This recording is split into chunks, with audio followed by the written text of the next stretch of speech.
Good evening and welcome to Poland Daily. I'm Natalia Moczulska, and this is the news. European Council President Charles Michel and European Commission President Ursula von der Leyen met with Ukrainian President Volodymyr Zelensky. The talks in Kiev are a strong signal of EU support for Ukraine's European path. The talks will culminate in the signing of a joint declaration. At the first European Union summit since the war began, Ukrainian President Volodymyr Zelensky assured that his country would do everything to join the European community. At the same time, he asked for continued support for Ukraine. The better weapons we have, the easier it will be for us to fight on the front lines. The better air defense we have, the sooner the war will end and Europe and the world will be free. Brussels has been supporting Ukraine, which is defending itself against Russian aggression from the very beginning. On February 24th, the anniversary of the war, the European Union is expected to announce its 10th package of sanctions against Russia. We support the investigations of the prosecutor of the International Criminal Court. The EU and Ukraine continue to work together to ensure full accountability.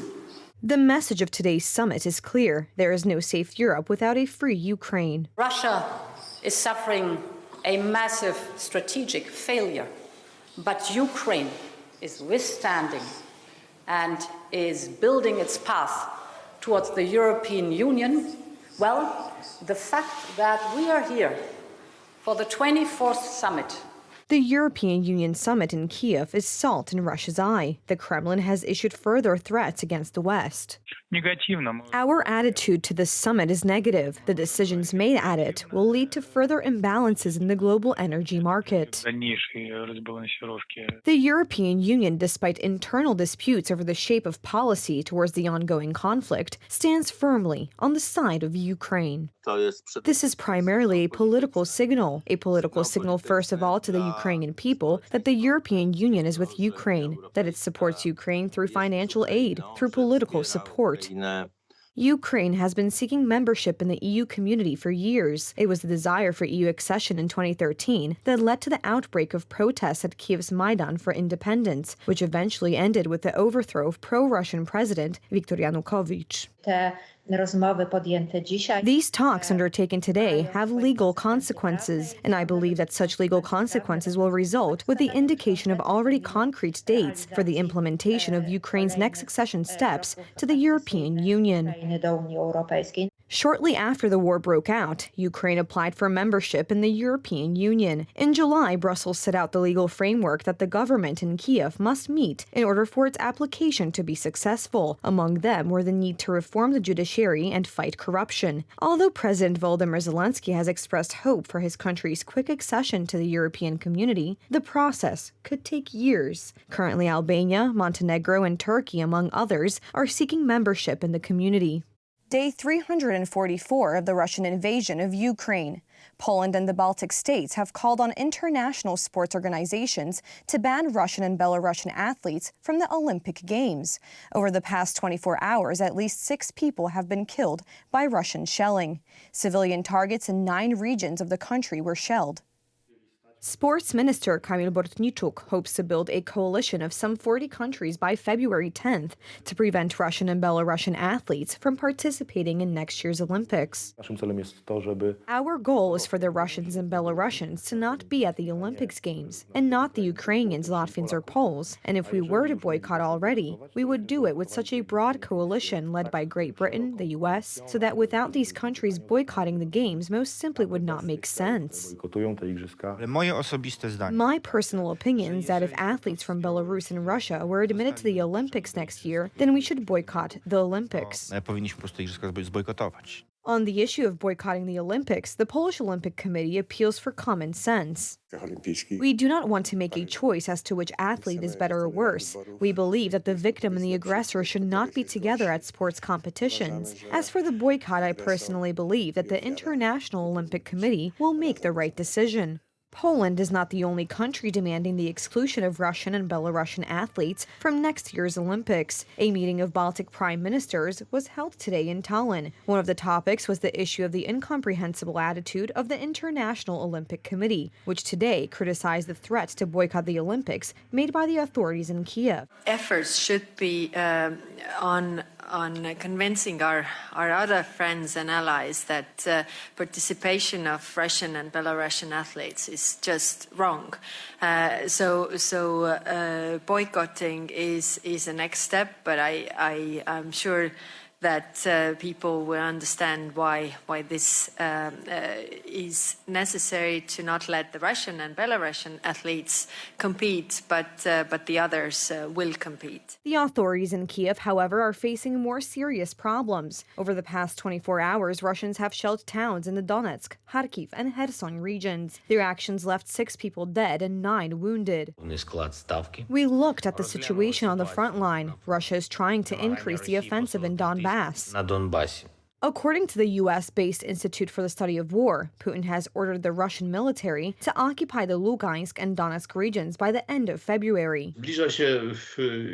Spring is slowly approaching, which creates new conditions for frontline battles. On the one hand, easier. On the other, not necessarily, because there will be mud melt and heavy equipment who will have trouble. CIA analysts, on the other hand, believe that Russia is not interested in a truce. Putin is beginning to understand that not only will he not be able to gain any more territory in Ukraine, but with each passing month, he is putting himself at greater and greater risk of losing the territory he has managed to illegally seize from Ukraine. I think this next period will be absolutely crucial.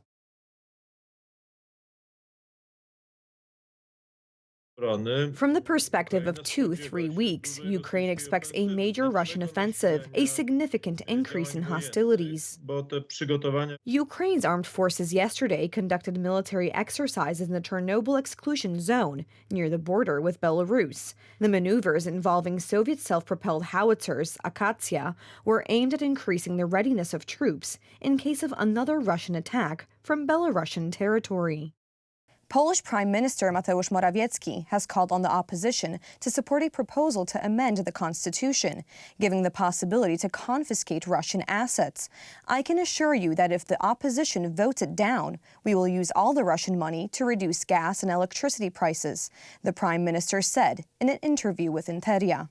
The Law and Justice Party already submitted a draft constitutional amendment to the parliament in April of last year, envisaging the possibility of confiscating the assets of an entity that causes an imminent threat to state security. Once again, I appeal to the opposition to support the proposal to amend the constitution, giving the possibility to take Russian assets. The money of Russian oligarchs and the Russian Federation frozen in Poland today can serve Polish society. 2 out of 3 votes of the same in the presence of at least half of the statutory number of deputies and an absolute majority of senators in the presence of at least half of their statutory number are needed to amend the basic law. With those who do not respect the Constitution, violate it, we will not change the Constitution. A constitutional amendment is required, at least that's what constitutional law experts say, so any action is needed and justified. The Prime Minister has assured that all money from the confiscation of Russian assets will be used to reduce energy prices. To lower electricity prices, there are simple ways. We have been talking about this for a long time. The inclusion of renewable energy, the issue of windmills, which have been blocked for many years. In mid-December of last year, the Sejm established an extraordinary commission to consider a bill to amend the Constitution. Its chairman, MP Marek Ast, announces that the commission will meet later this month. We believe that the sacred rights to property, guaranteed precisely by constitutional provisions, requires this kind of correction of the basic law. About 1,000 Russian companies are registered in Poland. They have assets with a total value of 1 billion and 100 million zloty. If we took them over as a nation, we could buy about 3% of our annual gas consumption at current prices. The draft constitutional amendment also includes a provision in Article 216 of the Basic Law to allow more funding for defense needs. Until now, the maximum debt limit in the budget was 60% of gross domestic product. Polish Marshal of the Sejm, Elżbieta Witek, is in Bratislava, where she took part in a meeting of the heads of parliaments of the Visegrad Group, or V4 countries. The talks will focus on the situation in the region, the war in Ukraine, the protection of the Schengen zone, and the energy crisis. The meeting will also be attended by representatives of other parliaments of the V4 countries, the Czech Republic, Slovakia, and Hungary. Our special correspondent, Aleksander Wierzejski, was on the site. Na bratysławskim zamku spotkali się szefowie. The heads of the Visegrad Group parliaments and senates met at Bratislava Castle. Poland, the Czech Republic, Slovakia, and Hungary have been cooperating for more than 30 years in the Visegrad format, which has recently deepened. The war in Ukraine has demonstrated the conflicts within the group. Of course, the main topic is institutional cooperation, regional cooperation, and possible later cooperation in rebuilding Ukraine with a hopefully victorious end to the war. Potem współpraca przy odbudowie Ukrainy po zwycięskiej, miejmy nadzieję, wojnie. Nasze państwa wiedzą, czym jest. Our countries know what Russia is. Our countries lived through the Soviet occupation. We know how dramatic it can be and what it can lead to. We have spoken with one voice many times, and today the countries of Western Europe say that we should have listened, that we were right. This shows that it is worth meeting, it is worth talking, and that today, precisely in this very exceptionally difficult situation, geopolitics are beginning to change, and that the burden is shifting towards Central and Eastern Europe. Europy Środkowo-Wschodniej. Mimo tych wątpliwości sam fakt, że doszło do... Despite these doubts, the very fact that there was a meeting in Bratislava proves that the Visegrad Group is needed by member countries to advance their interests. And to paraphrase Mark Twain, reports of its death are greatly exaggerated. Informacje o jej śmierci są przesadzone. Thank you so much for joining us this evening. Please stay tuned for Poland Daily Weather, Poland Daily Business, and some of our other programs. But for me, it's have a wonderful weekend.